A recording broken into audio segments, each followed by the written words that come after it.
Hi, I'm Carrie Cunningham. I'm the owner of Endless Designs by Carrie, where I create custom garments and teach sewing classes.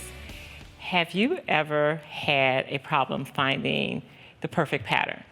I have. I do all the time. So what we'll talk about today is pattern matching, sometimes known as Franken pattern. We're going to start with this dress. So this dress is three different patterns. The top is one pattern. The bottom is the second pattern. And then the flounce on the sleeve is a totally different pattern. So I'm using 3 different patterns to make this dress. So we will start with, what I'm making here is a half dress, because I've already made it. We'll start with the bodice, attaching the bodice to the skirt. What you need to do and make sure that you do is, here's the top of the bodice here, and that's the armhole there. And here's the skirt. Sometimes because you're mixing pattern companies, they don't all sync together. So you would have to make sure that these pieces fit. The same thing with sleeves. We're not inserting a sleeve today, but with sleeves you have to, at a minimum, mark the back of your sleeve pattern so you know what's the back and what's the front. And then you'll make any adjustments that you need to make sure that it all fits together. So we're going to go to the sewing machine and start with the top and the bodice.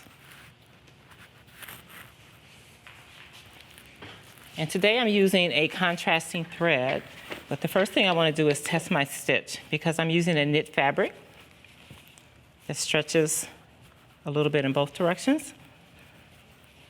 So I want to test my stitch. What I'm going to use is what's called a wobble stitch or a lightning bolt stitch. It has the same name. And I just want to test it, so I'm going to start with setting it up for that. And on this machine, it's number 8. On your machine, it might be a different number. Then once I test this, I'll tell you which setting is best. So this one is a 3.5 by 1.4. It's a little bit wide.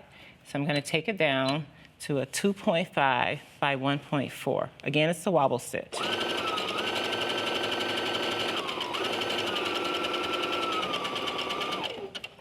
So the other thing you can do is you can also use your zigzag stitch and set that to the 2.5 by 1.4.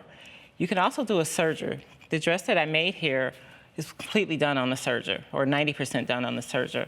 And the other option is a stretch thread. You can use that as well. But I like this stitch, and I'll show you what I like about it.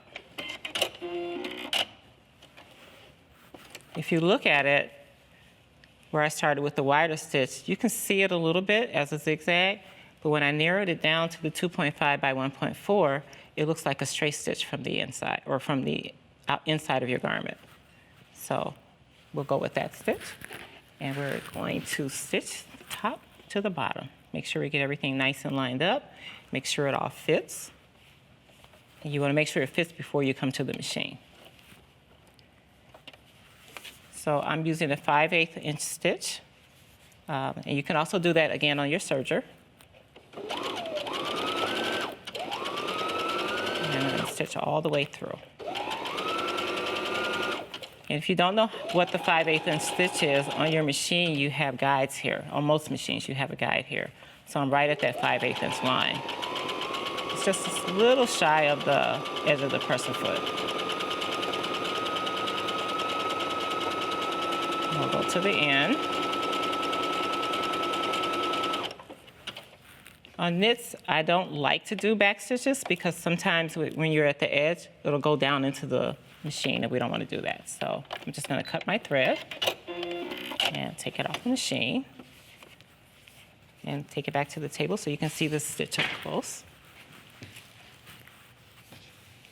So here is the top, and here is the bottom.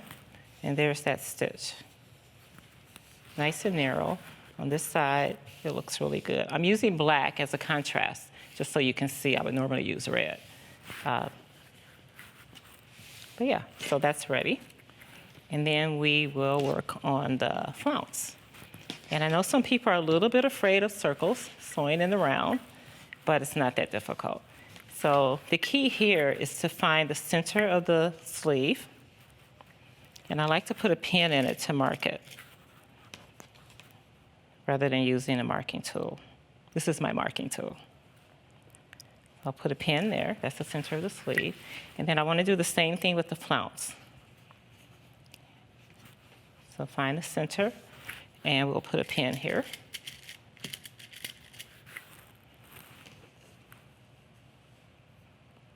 And now that they're marked, we can take it to the machine. We'll put right sides together. Pin those 2 center points.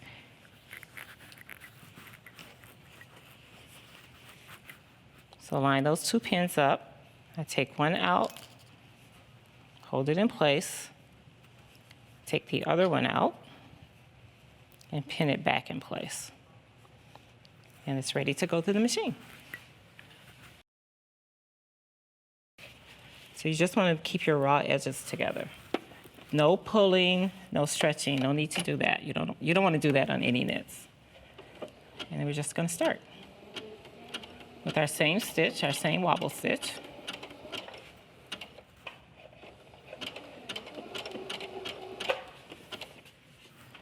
Let's see if I can get some speed in here.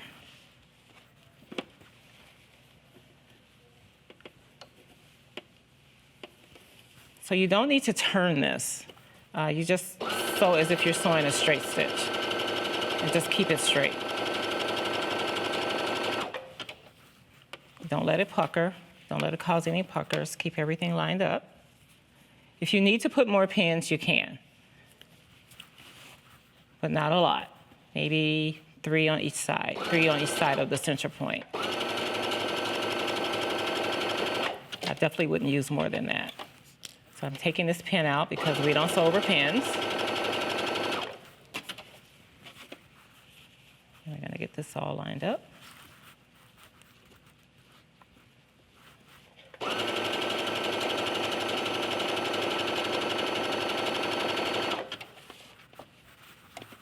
And we're almost at the end of this. And then I'll show you a couple other things.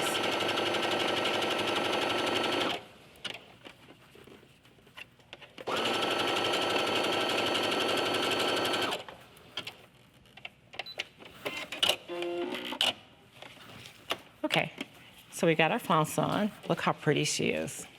Let's show you here on the table. She's really pretty, no puckers. And it's ready to be sewn up. So let's go back to the machine and we will sew the sleeve together. And again, I'm going to use one pin here right at the ruffle because I want these seams lined up as perfectly as possible. And then I'll just sew the sleeve together.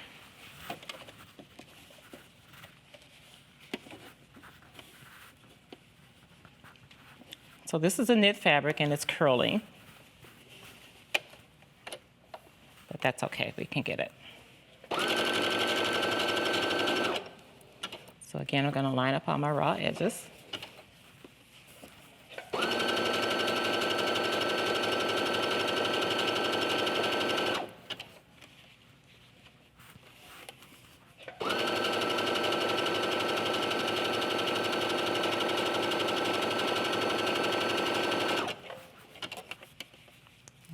All the way to the end.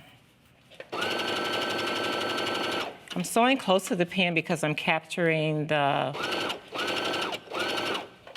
seam allowance before I take the pin out. And that way I'll know it's straight from that point.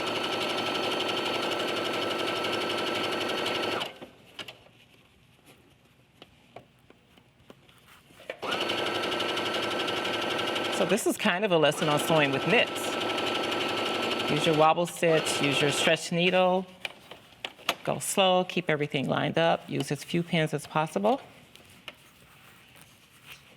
Okay, so there's our sleeve stitched together. Here's the underarm, and here's your flounce. And now I'm going to turn it to the other side and show you how you can hem this. And I do like to stitch the sleeve together to hem it. Cut my threads. So here, I take it and I can turn it just a little bit. so about a 3/8 inch, anywhere from 1/4 to 3. And you use the same process on the bottom of the skirt, but you want a little more depth on the skirt. So I would go 1/2 inch to 1.25 inches on the skirt bottom, because you want that body for it. And you notice that because it's a knit, it's rolling. I just run my fingernail under there. And I'll just get this started. Let's use that button to get over that bulk.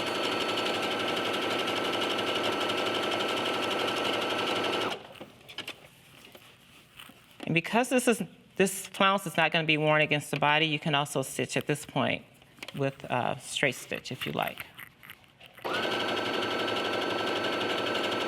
And just stitch close to the edge. If you need to mark it, go ahead and do that. If you need to press it, go ahead and do that. But on knits, I generally don't have to do that. I can just do what I just did there, run my fingernail under. You don't need to stretch it. You don't need to pull it. Let the machine do the work. Let the feed dogs do the work. Let your needle do your work, and let your thread do the work. And your presser foot as well. Let them all do their jobs.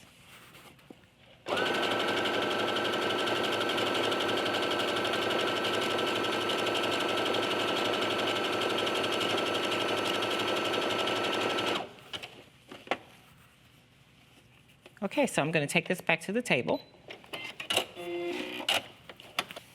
So we'd have our dress top, our bottom, and we have our sleeve.